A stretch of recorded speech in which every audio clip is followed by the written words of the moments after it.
From 1953, it's the sci-fi movie classic War of the Worlds with Gene Barry and Anne Robinson. Now, this was a film that I never saw in theaters because, believe it or not, this was before my time. But when I was a kid, we had cable television, and it seems like this thing was on every weekend. And no matter what, if I saw it was going to be on, I would tune in. If I was flipping channels and I caught it partway into the movie, I would watch it from that point to the end. And I think the reason was it was a good story. You know, it was based on a great book. So they had adapted that book very well with a good screenplay. You had a couple of great actors in the lead roles, and the special effects were a rarity because they were very believable. They looked good. I don't know what they looked like in the movie theater, although it got a lot of note for its realistic special effects at the time. But on television back then, these things looked real, and it was a very effective story. It was part sci-fi, part horror, and I really enjoyed it. I'm not a big horror fan. What did you think? I really liked this. I think that Dr. Forrester was definitely my favorite character, and I think that he was really good in his part. Yeah, I've always liked Gene Barry. I thought he should have been a bigger star than he was, although he was a big star in his own right, and he did a lot of things. Very effective in that role. Mm-hmm. Now, Anne Robinson played Sylvia, and she'd been in a lot of things before this, and she actually is still alive today. And both she and Gene Barry made a cameo appearance in the Steven Spielberg remake of War of the Worlds. They played Dakota Fanning's grandparents in that film, and they kind of show up at the very end. And I think after that film, she sort of retired, but she still is alive today. And he died not too long ago. So both very, very good actors and really make this work. You know, the special effects are great, but their reaction... Again, this was something that was new at the time. You know, now everybody's acting in front of a green screen. So when we go see Star Wars, you know that, you know, Ewan McGregor was not really seeing General Grievous, right? But back then, this was a new thing. So Gene Barry, you know, he would have to look in a certain place and they would tell him, well, it's going to be here. And he would have to react to a ship that wasn't there.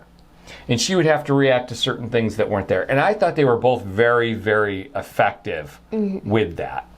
Yes, I think that they were both, like, especially their faces, like their face reactions, I thought that was really cool. And I also really liked the special effects.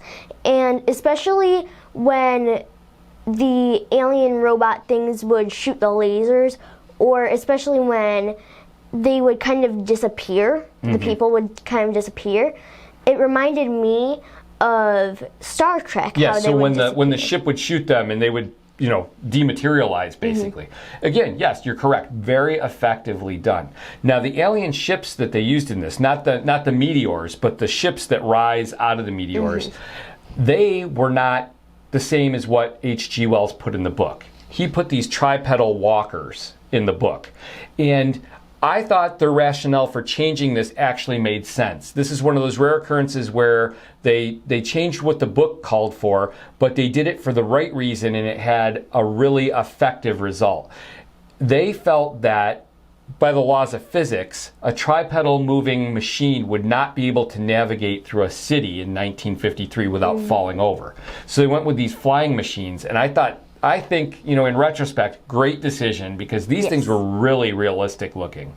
You know, I think the special effects still hold up today. We watched it, you know, now, and we've seen a lot of things that have come out since then. But what did you think? Did you think it looked realistic?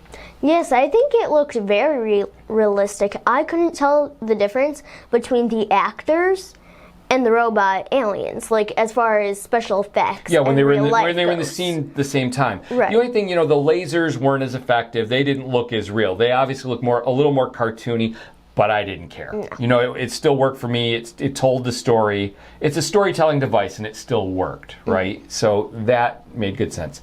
Now, I did mention that part of this was like a horror film.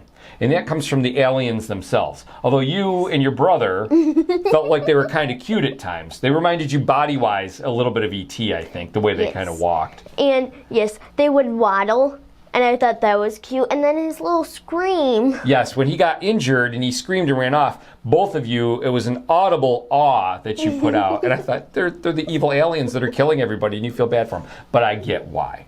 And you had some sympathy and empathy for them, which, that brings a layer to the story that you normally wouldn't see in a 1950s sci-fi film. So it gave it that. Now you notice he had sort of elongated arms. Did you notice that? That was because the original design for the aliens was actually much bigger.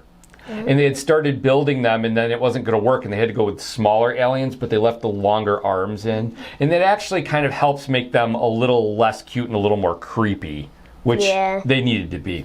Now, one thing that really sells them for me is Anne Robinson's reaction to those aliens. Yes. She's got a great scream, and she's able to delay it just enough so the timing is great. Yes, because the alien touches her shoulder, she waits, she slowly turns, she waits, and then she screams. And that's the scene I was thinking of. They're clearing debris in that farmhouse, and he's handing her stuff, and her back, she's facing him and taking stuff, and his back is to her. And then all of a sudden on her shoulder comes that three-fingered hand. Yes. And you could just see all of what she's thinking on her face. She goes through everything that she is thinking in her head, she is able to relay on her face without uttering a word. And that scream, it's coming. Yes. And she holds off till the most unexpected moment to scream, and it works so much better that way. So I think they help sell it. And another thing that gives it a lot of credibility, for me anyway, is using all the war machinery of the time and working with the actual military to bring in tanks and guns and the flying wing that delivers the atomic bomb strike. It made it really effective and really credible and much more realistic for me. So I had shared with you the story about Orson Welles' radio broadcast that preceded this by about 15 years.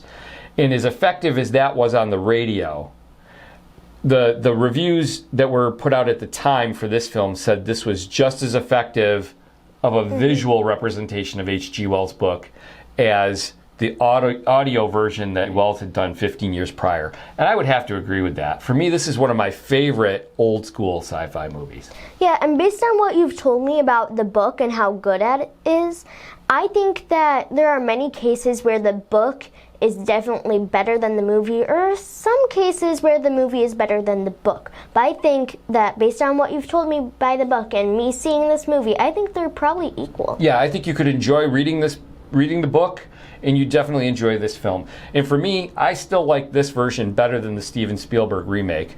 Although I like that film, this one still, it just holds, I don't know, there's something about it that it's that niche kind of 1950s, but it's not schlock. It's the real deal. All right, well, for you? I think you should see it. Yep, I've seen it many times, and I'm going to tell you to see it too.